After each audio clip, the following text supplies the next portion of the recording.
Hello my friends, it's Jay here from Journey of a Whitefeather and a chat with Jay and Cortez. We just had an amazing interview with Kylaar from the USA, Ohio to be exact, and it was the most mind-blowing video that went for about 5 minutes, if that. We're going to play this whole video. We are looking forward to having her on again very, very soon. But again, an impromptu preview. I can't wait to share this. Cortez and I were mind-blown by some of the stuff that was coming out, and we cannot wait to have her back on. And apparently she's got a friend too, so this could be an absolutely amazing interview. But I'd like you to have a look at this video. Hope you enjoy it. Like, subscribe and share as usual. If you want to be a guest on our show, please send a comment or an email, or follow us on Facebook, Instagram, and of course on YouTube, Spiritual Needs TV, and Whitewarriorhealth, Journey of a Whitefeather. Enjoy this interview. More to come. Thank you very much for your time. Namaste.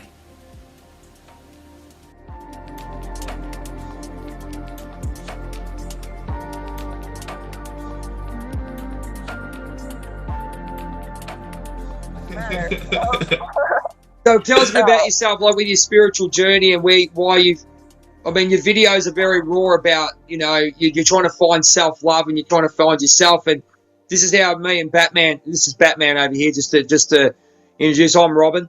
I love it. They were my favorite heroes as a kid. Some of them, Robin Hood, number one though, and then there's Batman. So there you go. So basically, your videos are awesome because you just raw and tell us how it is, like with regards to yourself, finding yourself. And yeah, I love the video. You just, well, I don't know what else I can say. Straight to the point. You got to the point about what's happening, your spiritual journey. Where are you at? Because you want to really find yourself, it sounds like, and you're really looking to have self-love. That's where me and the big fella have got together with that, because he's right. Yeah. He taught me, he goes, if you're not balanced inside, you can't have out. And that's where both of us connected. So tell us a little bit about where you're at and why your values are the way they are. I was always pretty dissociated as a kid. And my parents divorced when I was young. And so when I was growing up, I realized pretty quickly that two people can have the same exact truth when it comes out of their mouth, but the energy can be very different. So in between my parents, I was right in between two realities, right? And I think most kids of divorce are.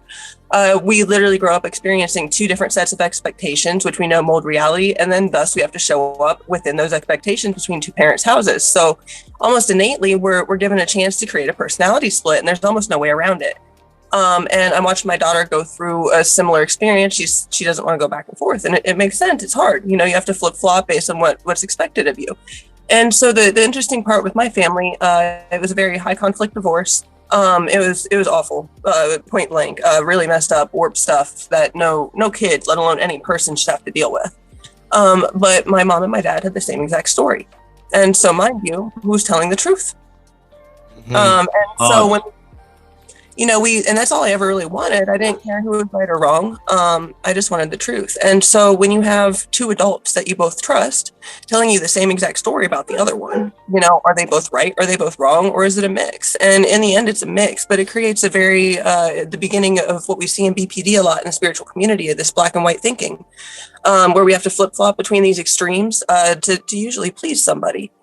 Do you think, can I just cut you off with that one? Did you have a bit of a trust issue with regards to people, with not really not trusting someone, but trusting what they say? Because I know I read that again, that resonates very, very quickly with me, with people who. Yeah, well, for me, I believe both. I believe both fully, and that was almost worse. I believe both. I wouldn't choose. I refuse to choose. So I believe both. Okay. And so in the end, ultimately, that is what we have to do for people. But we use our own discernment to decide what's true with our own reality.